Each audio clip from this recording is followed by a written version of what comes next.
नमस्कार, स्वागत है आपका कुंडली टीवी के मंथली राशिफल में, जिसमें हम जानेंगे फरवरी महीने में क्या रहेगा 12 राशियों का हाल। इन सब की जानकारी देने के लिए हमारे साथ जो एस्ट्रोलॉजर मौजूद हैं, उनसे आपकी मुलाकात करवाते हैं। हमारे साथ है नरेश कुमार जी। स्वागत है सर आपका। नमस्कार नेहा जी। नमस्कार कुंडली टीवी के सभी दर्शकों को मेरा नमस्कार। नेहा, फरवरी का महीना बड़ा इम्पोर्टेंट है। एक तो जी। बसंत पंचमी आ रही है, जब सारे जो है वो एक तरीके से जितने भी अशुभ कार्य अशुभ चीज़ें होती हैं वो सारी उस दिन नहीं मानी जाती। वो बड़ा शुभ दिन होता है। जी। 5 फरवरी को ही आ रही है पंचमी। तो जिन लोगों को कोई भी कार्य करना है, कुछ भी शुभ कार्य करना है, वो 5 फरवरी का दिन है जो आप कर सकते हैं। बस सिर्फ लगन निकलवा लीजिएगा, लगन आपको कौन सा सूटेबल बैठता है। 5 फरवरी के दिन कुछ भी किया जा सकता है, वो एक बहुत शुभ दिन है फरवरी के महीने में। जी। फरवरी के महीने में काफ़ी ग्रह गोचर भी हो रहे हैं, कुछ ग्रह उदय होंगे, कुछ अस्त होंगे, राशि का परिवर्तन होगा। नेहा, ये जो कुंडली लगी है, पहली बात तो ये है कि ये मेष लगन की लगी है। हम लगन और राशि के हिसाब से इसको कैलकुलेट करेंगे। जी। 13 फरवरी को नेहा सूर्य का राशि परिवर्तन होगा। जी।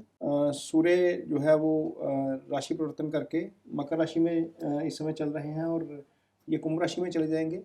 उसके बाद शनि जो है वो अस्त स्थिति में चल रहे हैं। 22 फरवरी को शनि भी जो है वो उदय हो जाएंगे। जी। इसके बाद 24 फरवरी को गुरु जो है, गुरु क्योंकि बहुत इंपॉर्टेंट ग्रह है, कुंडली के 10 भावों के ऊपर असर पड़ता है इनका, तो वो अस्त हो जाएंगे 24 फरवरी को। जी। शुक्र की पोजीशन चेंज हो रही है, 26 फरवरी को शुक्र चेंज हो जाएंगे। हालांकि यह मंथ के लास्ट वीक में हो रहा है सारा कुछ, तो इसलिए बहुत ज़्यादा असर इस महीने के राशिफल पर नहीं आएगा। लेकिन चूंकि शनि जो है वो उदय होंगे, अस्त होंगे, गुरु, तो चीज़ें सारी कंसिडर करके चलेंगे। बाकी सारे ग्रह तो सेम रहेंगे। राहु केतु का कोई परिवर्तन नहीं हो रहा है। सूर्य का राशि परिवर्तन होगा। मंगल एग्जल्टेड हो जाएंगे। मंगल अपनी उच्च राशि में आ जाएंगे, करीब 26 फरवरी को ही आ रहे हैं ये भी।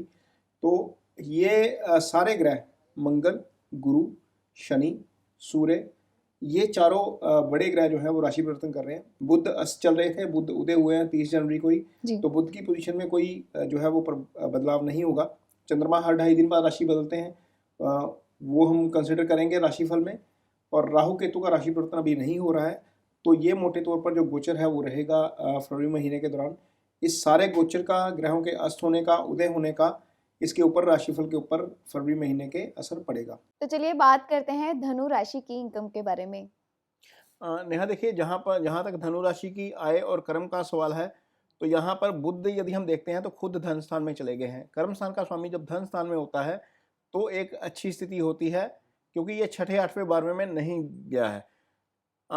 आय स्थान का स्वामी खुद केंद्र में है, इसलिए ये अच्छी स्थिति है एक तरीके से। तो मान के चलिए कि कर्म और आपका आय एक तरीके से अच्छी रहेगी, लेकिन खर्चे बहुत ज़्यादा होंगे नेहा इस बार, इस महीने में, फरवरी महीने में। उसका कारण ये है कि केतु पहले ही खर्चे वाले भाव में है, 12वें भाव में है। जी। शनि सूर्य दोनों दूसरे भाव में, ये धन भाव होता है। तो धन भाव एक तरीके से पीड़ित हो गया है। तो धन भाव जब पीड़ित है, खर्चे वाला भाव जब पीड़ित है, तो मनी का फ्लो खैर आता रहेगा। मनी के फ्लो को लेकर कोई दिक्कत नहीं है, क्योंकि गुरु की दृष्टि यहाँ पर 11वें पर पड़ रही है। तो लेकिन खर्चा भी साथ आएगा। जी। फरवरी में खर्चे ज्यादा आएंगे। कई बार ऐसा होता है ना कि सडनली एक्सपेंस आ जाते हैं, पता ही नहीं होता, कुछ हो जाता है। यानी इनकम और खर्चा दोनों एक साथ चलते बिल्कुल, रहेंगे। गुरु की दृष्टि है, वो अपना काम करेगी, क्योंकि आय स्थान के ऊपर गुरु की दृष्टि है। गुरु 9वीं दृष्टि से सीधा 11वें भाव को देख रहे हैं, तो वहां पर पैसे का फ्लो बड़ा रहेगा, लेकिन खर्चे साथ चलेंगे, और इस बार ज्यादा चलेंगे फरवरी महीने में। कारण केतु खर्चे वाले भाव में, शनि सूर्य धन वाले भाव में, तो धन का बैलेंस कहीं ना कहीं बिगड़ेगा फरवरी महीने में। पैसे का फ्लो बना रहेगा, टेंशन नहीं रहेगी। मीन्स आपको ये नहीं रहेगा कि मुझे खर्चा आ गया तो पैसा कहाँ से लाऊं। पैसा आ जाएगा, लेकिन आपका खर्चा जरूर बढ़ता जाएगा। तो ये वैसे तो एक आइडियल स्थिति होती है कि पैसा आ रहा है तो खर्च हो रहा है। खर्च हो रहा है, जी बिल्कुल। नहीं तो कुछ लोगों के पास पैसे की कमी हो जाती है, खर्चे आ जाते हैं, तो मैनेज करना कठिन हो जाता है। लेकिन इस स्थिति, इस राशि के लिए ऐसा नहीं होगा। और गुरु जो है लगन के मालिक भी हैं। लगन के मालिक वहां पर बैठकर 11वें भाव को देख रहे हैं, एक तरीके से अच्छी स्थिति है। गुरु फाइनेंस के भी कारक होते हैं बाय द वे। तो पैसे और कर्म के लिहाज से स्थिति एक तरीके से अच्छी है। जहां तक कर्म की बात करते हैं नेहा, क्योंकि ये कर्म का भाग्य होता है 6ठा भाव, तो राहु यहाँ पर विराजमान है। तो कोशिश करिएगा कि कहीं पर भी आप काम करते हैं, वहां पर किसी भी कंट्रोवर्सी से बचिएगा। कंट्रोवर्सी से मैं इसलिए बोल रहा हूँ क्योंकि छठा भाव लिटिगेशन का भाव होता है और कर्म के भाग्य में जाकर वो बैठ गया है। इसलिए कंट्रोवर्सी से बचना आपके लिए जरूरी है। यदि आप कंट्रोवर्सी क्रिएट करते हैं, या मान लीजिए कई बार ऐसा होता है कि आपका पंगा अपना नहीं होता, मीन्स आपका अपना इशू नहीं होता, लेकिन आप उस इशू में कूद पड़ते हैं। तो उस इशू में कूदने से बचने का महीना है फरवरी महीना। यदि आप इशू में कूदेंगे तो हो सकता है कि स्थिति थोड़ी सी आपके लिए अनकंफर्टेबल हो जाए, तो फिर आप उस मामले में फंस सकते हैं। ऐसा ही कर्म के मामले में भी है, आपके प्रोफेशन के मामले में भी है। कहीं पर भी किसी भी विवाद से बचना ही सबसे आइडियल सिचुएशन है फरवरी महीने में। जी, तो चलिए अब बात करते हैं आगे हेल्थ की। हेल्थ के लिहाज से जो धनु राशि के जातक हैं या धनु राशि के जो लगन वाले व्यक्ति हैं, उनके लिए समय कैसा रहेगा? नेहा देखिए, छठे का मालिक लगन में चला गया है। छठा भाव बीमारी का भाव होता है। लगन का मालिक तीसरे चला गया, अष्टम से अष्टम है, वो स्थिति अच्छी नहीं है एक तरीके से। तो हेल्थ को लेकर थोड़ा सा कंसर्न रहेगा। यदि आपको थोड़ा हल्का बुखार भी आता है तो उसको सीरियसली लीजिएगा, गंभीरता से लेने का समय है ये, क्योंकि ऐसा हो सकता है जब यहाँ मौसम ऐसा है कि सर्दी जा रही है और गर्मी आएगी आगे जाकर, है ना।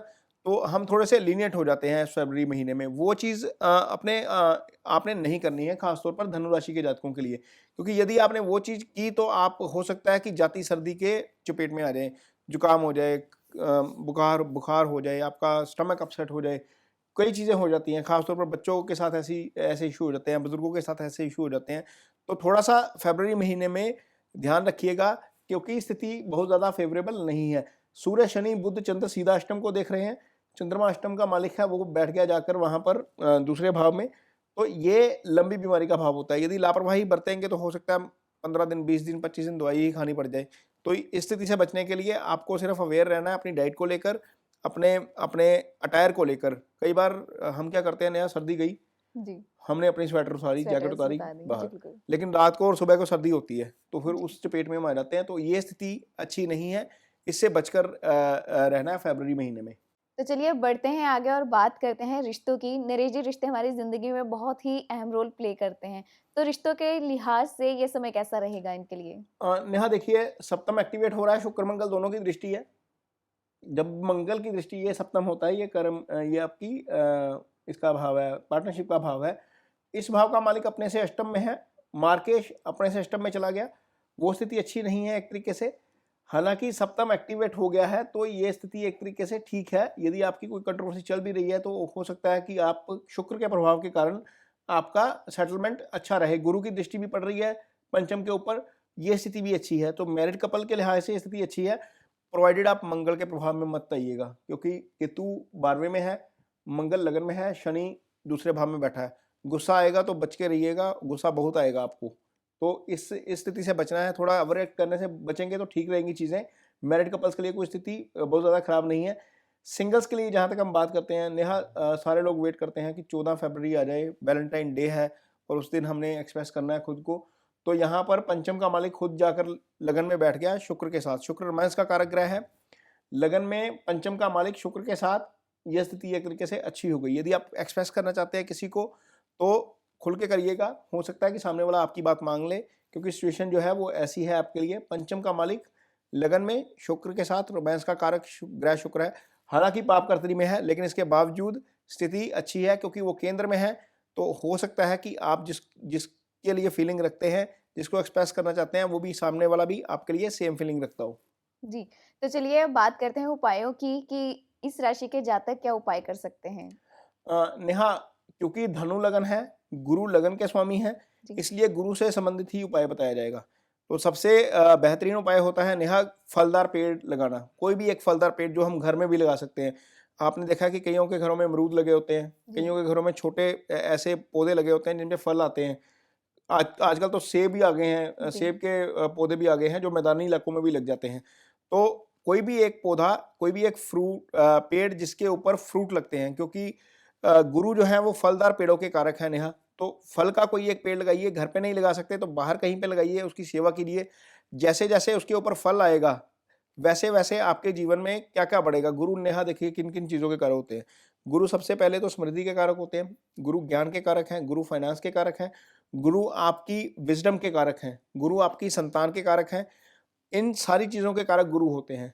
भाग्य स्थान के कारक गुरु हैं, पंचम के कारक गुरु हैं, आय के कारक गुरु हैं, धन के कारक गुरु हैं। तो एक पेड़ लगाने से इतने मीन बेहतरीन उपाय कर लेते हैं आप गुरु के कि शायद आप कभी सोचते भी नहीं। कुछ लोगों जिन लोगों ने पेड़ लगाए हुए हैं नेहा, उन लोगों को मीन्स ऐसा लगता है कि बहुत सारी चीज़ें जो हैं वो ऑटोमेटिकली हो जाती हैं फिर, जी। क्योंकि आपको फल भी मिलते हैं, आप प्रकृति की सेवा भी करते हैं, आप गुरु का उपाय भी कर लेते हैं। दूसरा उपाय ये है कि यदि आप नहाते वक़्त चुटकी भर हल्दी डाल लें पानी में, तो वो भी गुरु का एक अच्छा उपाय है, इसको भी आप ट्राई कर सकते हैं। जी, तो चलिए अब बात करते हैं अगली राशि की, यानी कि ये था धनु राशि का हाल। नेक्स्ट एपिसोड में हम बात करेंगे मकर राशि की। जुड़े रहें हमारे साथ। धन्यवाद। नमस्कार।